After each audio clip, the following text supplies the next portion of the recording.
Hey everyone, this is Pete, and welcome back to Atari A to Z, a series of short playthroughs of Atari 8-bit games, some which I grew up with and some which are new to me. Today is one of the latter. Today we're looking at a game called Runner Bear, which was a 2020 release from Playsoft, or I guess you could read it as P-Laysoft, because the man behind it is none other than Paul Lay, who's a long-time contributor to the Atari community, and a name that I know very well from the early days of Page 6 magazine, which me, my father and my brother used to write for, as I've said several previous times on this series. So Runner Bear was also developed alongside Daryl Gunther and Rob Schlort, and as I say, with some additional input from Harvey Kong-Tin. It was developed to be the first Atari 8-bit game of 2020 and was released as part of the New Year Disc 2020, which is an initiative run by Atari A user PPS. I'd not actually come across this before, but apparently it's been running for a good few years now, and it always brings together a selection of pieces of software, including games, demos, and all sorts of other things. So if you want to ring in the new year with the Atari community, you should seek out those New Year discs. They're freely available online. All right then, let's go play Runner Bear. Okay, here we are with Runner Bear for 48K Atari computers by Paul Lay, Daryl Gunther, and Rob Schlort, with thanks to Harvey Kong-Tin. So the object of the game is to run and jump for as long as you can. Avoid enemies or throw your honey at them so they meet a sticky end, or you could jump on their heads. Collect coins for extra points, collect honey pots to increase honey, wear the magic hat for invincibility. Control Bentley or the dragon, she's tough and enemies cannot hurt her. Escape is to abort the game, space to pause and resume the game, joystick up for jump, down for duck, left for left and right for right, trigger to throw honey. Or if you've got a 2-button joystick, which we haven't here, you can use A to jump and B to throw honey. Hold down jump to leap higher and fall slower. Left and right still have some effect in the air. So this is basically an endless runner game, with a few inspirations from a series you might find a little bit familiar. So let's have a look. Runner Bear, start new game. Are you ready?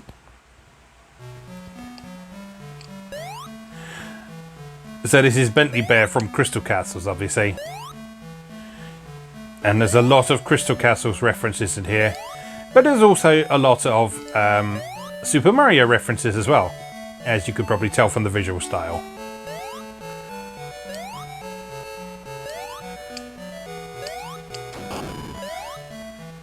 But with this being a freeware public domain game that was released as one of those New Year discs I mentioned in the intro, yeah, they're probably not going to get in much trouble for that.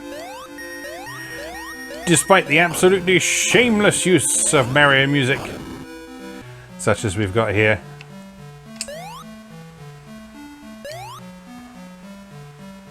But yeah, this is pretty impressive. I mean, I'm not surprised because... Whoops. Yeah, bit of an obvious Super Mario reference there. Yeah, I'm not super surprised because Paul Lay was always very good at getting the best out of the Atari. His type-in listings for Page 6 magazine in particular were always some of the best ones that there were. Some of the most technically impressive machine code games that you could type in and basically get free games for your PC. For your Atari 8-bit. I suppose it is a PC of sorts. A home computer, if you will. Oops. But yeah, I remember typing in a lot of Paul Lay games back in the day. Things like Munchie Madness, Freeway Ace, Star Rider. I think he did a version of Tetris at one point called Hot Blocks as well. I think that was Paul Lay. But yeah, Paul Lay has always been... I'm not looking at the screen. Paul Lay has always been a very active member of the Atari development community, and I discovered that in more recent years he's been continuing to do that through his sort of self-published label of sorts, Playsoft or P-Laysoft. Yeah, he's continued to put out quite a number of interesting titles, and also continuing to work with Harvey Kong-Tin as well, which is someone that he worked with quite often in the past.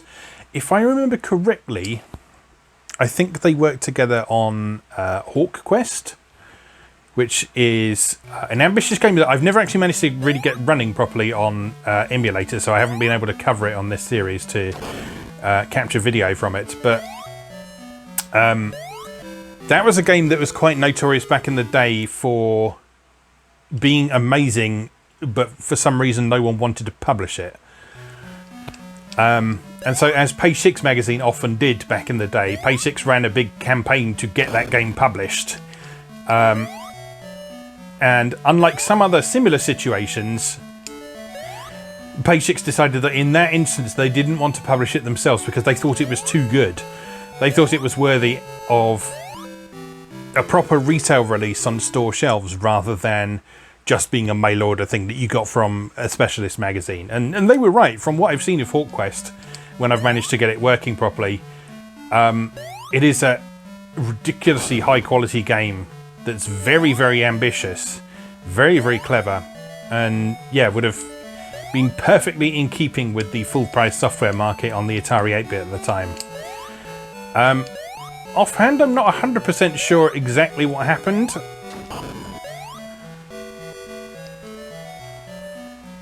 With Hawk Quest in the long term. Well, as I say, the only reason I bring it up is I believe that Harvey Kong Tin was certainly involved. I think Paul Lay was. Do forgive me if that's incorrect, but there was certainly some connection to what we're looking at here today. Now, you'll notice that, unlike some endless runners, this is not randomly generated each time. It is actually the same each time you play, so you can learn the patterns and get a little bit further each time. Just by figuring out how to deal with the various situations that you're confronted with. Whoops! Like there, for example, I need to jump a little bit later. I'm just going to shut the curtains a little bit because I'm being flooded with solar radiation.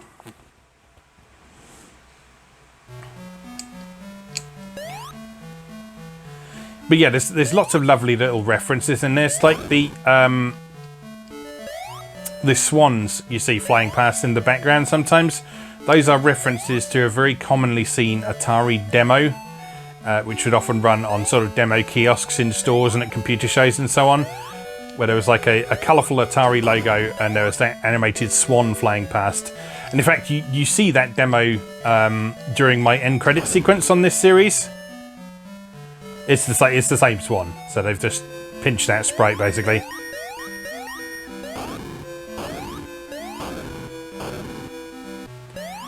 Right, let's see if we can get a little bit further. Leap!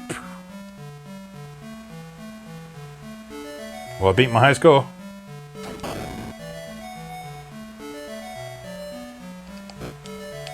Oh, I'm out of honey. Gonna have to avoid enemies from here on. Leap! Oh, that's a cheeky jump.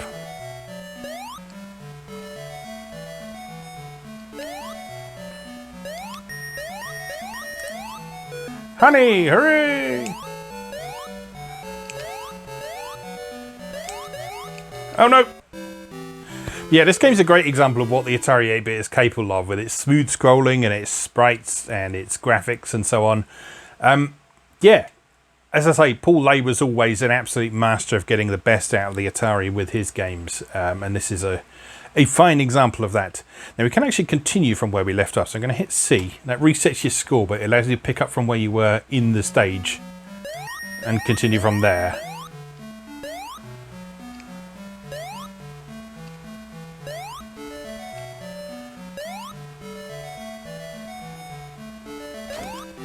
I appreciate that the leaps of faith in this, they're not pixel perfect, so you don't have to be super precise with them. As long as you jump reasonably close to the edge and hold the jump button, you'll make it. That's always a welcome sight. I mean,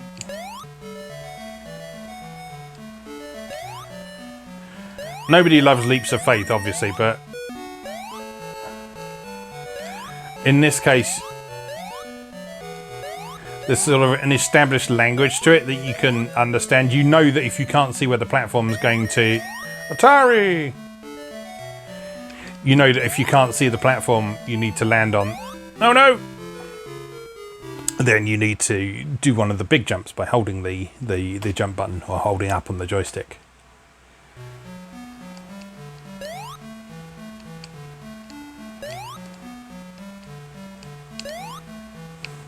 Getting a little bit trickier now. Whoops. not adding a ton of new enemies, but it's using those existing enemies in different ways, which is nice. Oh no!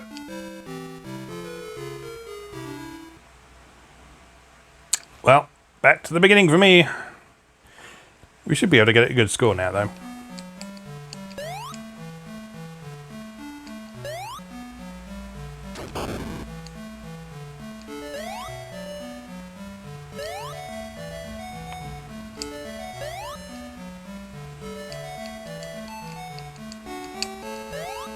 Yeah, this is neat. I mean,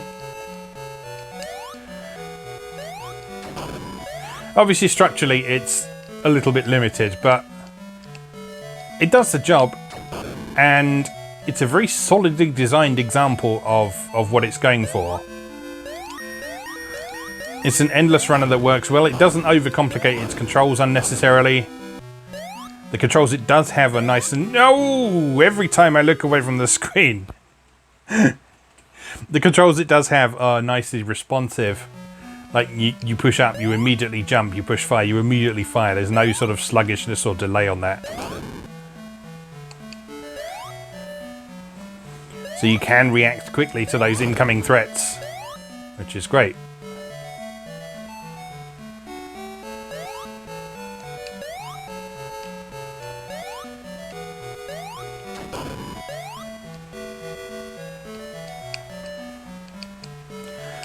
So yeah, this is cool. And as I say, if you've not come across these New Year discs, as I hadn't before, make sure you check them out, because there's a bunch of really cool stuff on them. And they seem to have been going for quite a while at this point, so there's a lot of interesting stuff to dig through from the last few years. And for me, it's always a delight to see... No. It's always a delight to see the modern communities for classic computers coming together and creating new stuff.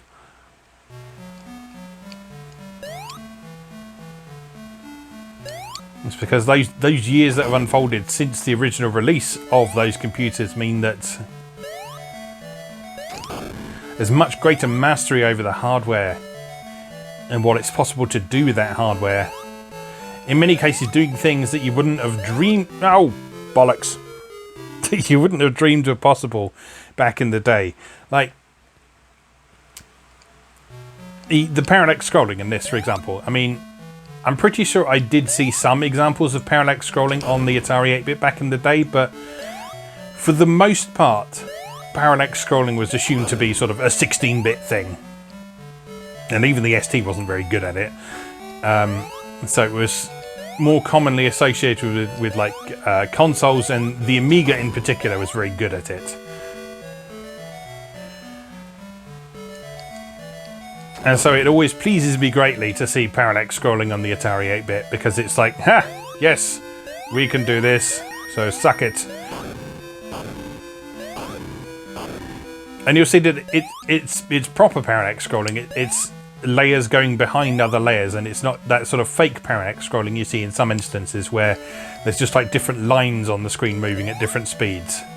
Like if you look at the Atari version of Moon Patrol, for example, that's a good example where, yes, it looks like it's parallax scrolling, but nothing actually goes behind anything else. So it's actually just different lines of the screen moving at different speeds rather than having different layers of visuals, as we've got here.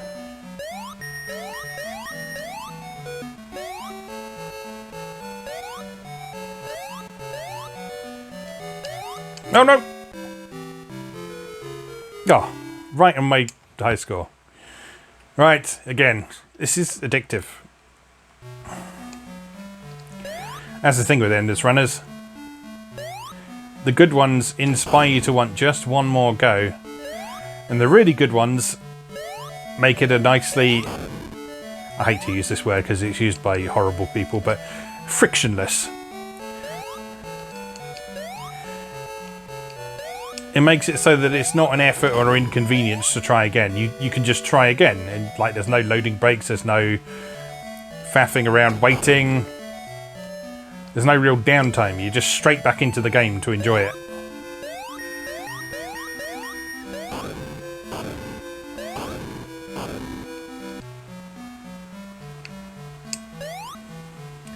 But yeah, impressed with this. He done us proud as always, Mr. Paul Lay.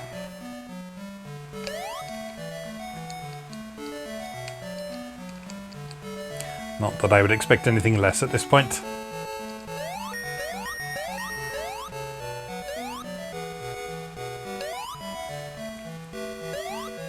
It reminds me, I don't think I've actually covered any of Paul Lay's stuff on this series prior to this. Must make some time to do that at some point. Because there's a lot of, as I say, really good games from the type-in listings of page 6 that are worth a look at. Like Munchie Madness was great.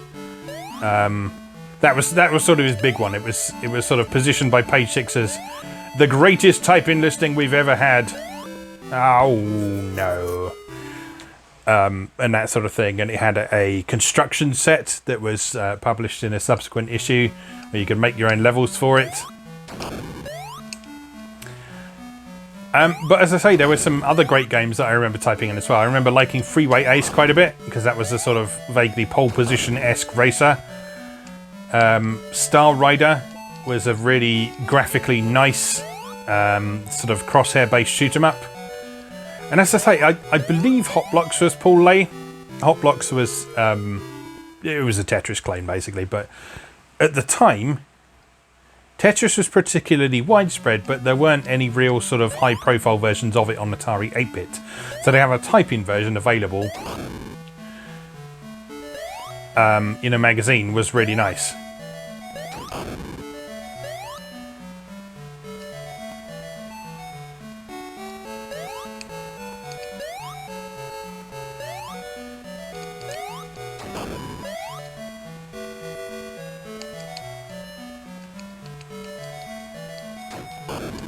Yeah, I really appreciate so much about this, like all the little touches as well.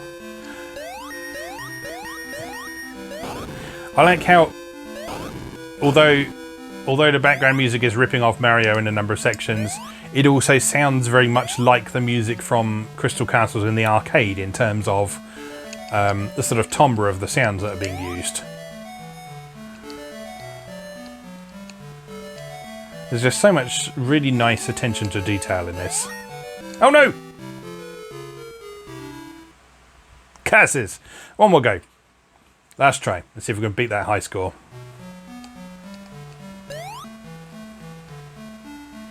Now, as I'm sure you know if you've seen this series in the long run, saying this is the last go is always an invitation to disaster. But we shall see. We shall see. I will concentrate on what's happening on the screen. Try not to be an idiot. I know it's a challenge sometimes.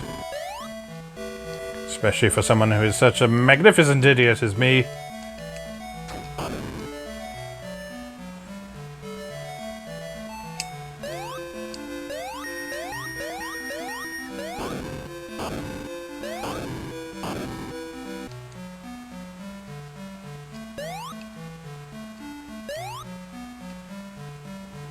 But here we go. It's going alright so far. It is going alright so far. Avoid the bees, avoid the bees!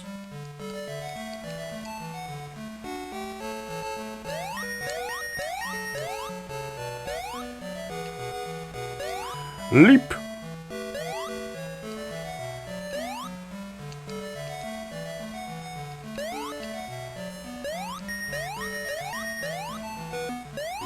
Oh, that was close.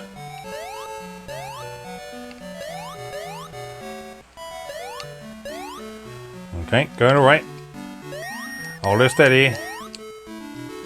Coming up on that high score.